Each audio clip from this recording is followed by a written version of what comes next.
Guys, today I'm going to talk you through the kettlebell windmill. Now, it's a fantastic core-based exercise. It's from the standing position and it gets your body to move quite laterally, so left to right and hinging over at the hips. So, from here, I'm going to get us to do this just with our body weight and then I'll look to add the load with it. So, feet kind of more shoulder width apart. Now, from here, I want us to take one arm up in the air. So, for example, if we take our left arm up in the air, from this position, I want us to bend our right knee slightly.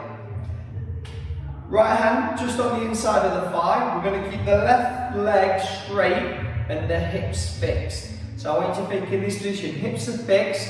I've got a slight bend at the right knee with my hand just on the inside of my thigh. Hand up overhead. All I'm going to do is hinge over the hips. Reach as far as I can down the inside of the thigh. Ideally, I'd like to reach the ankle, but I've not got that much flexibility. Bring it back up to the standing position and back down. An exercise like this will improve your mobility just as much as your core strength. Now you'll notice here I'm keeping the hips fixed and it's like my upper body is folding over the hips, which is perfect. That's going to get us to focus on, when we hinge over here, loading through the back, the obliques and the side of the core. Keep the eyes on the hand over the head, reaching it up.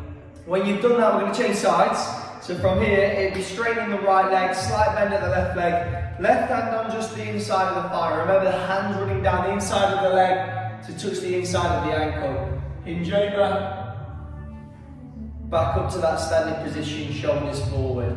Hinge over, back up to that position, guys, yeah? That's the exercise itself, and what we're going to show as a beginner how to add load to it. So I've got a 12 kilo kettlebell. So from here, same setup with the feet. Instead of running my hand down the inside of my leg, it's going to be the kettlebell. So I've got a slight bend at the right knee, left hand up overhead, and I'm hinging over. And all this doing is adding a little bit of extra load.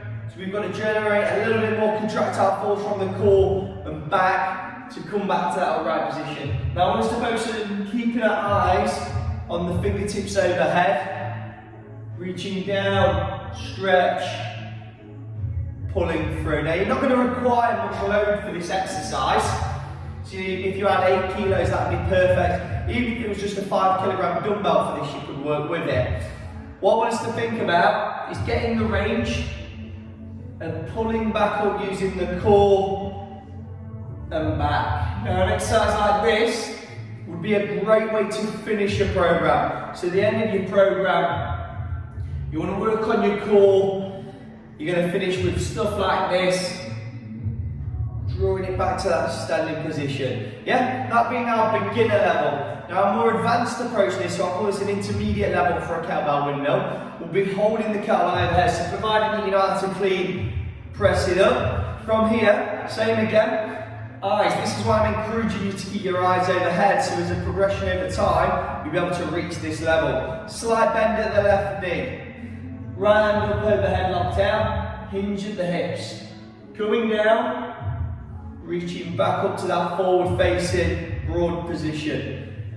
Hinge over at the hips, pressing it up. Yeah? If you've got, say, shoulder injuries or something like that, using the option where we hold it in our lower hand is going to be perfect for us, yeah? Pressing it up, slight bend at the knee, reaching down, back up, fold at the hips, back up and working through. Typical starting point, I'll be looking at 2 sets of 10 each side to finish a program, and then over time kind of building that up to sets of 12 repetitions and maybe working over kind of 3, 4, 5 sets. Adjust load, always focus on building the load and the strength. I'd kind of, depending on your strength level, I'd be looking at the top end for anybody at the very most 24 kilograms, but a starting point of 8 and working through. I was using the 12 kilograms today. That being an intermediate level, we're holding it overhead. Another way of adding load would be holding a kettlebell in the bottom hand just as much as the top hand. So from here, ideally I'd like 2 identical kettlebells, so I'd have a 12 and a 12 or an 8 and an 8 would perfect, so that'll accumulate to 16 kilograms. But in this, just a demonstration today, we're going to have the heavier kettlebell in the bottom hand, lighter one up overhead, so clean, pressing that up, squat down, grab that, and then from here, you focus on, down, pressing it back up. Hinging at the knee, down, pressing up. Keep the feet nice and grounded,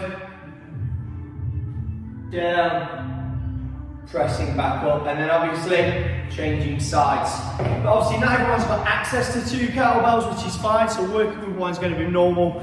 Obviously, we want to focus on making this kettlebell series. I want to focus on everything being, use of 1 kettlebell, something we've got at home, guys. Hope you find this informative. Get practicing kettlebell windmill, guys. Over time, I'm going to be introducing more and more exercises and giving you more knowledge and understanding of how to do kettlebell training. Woody's out.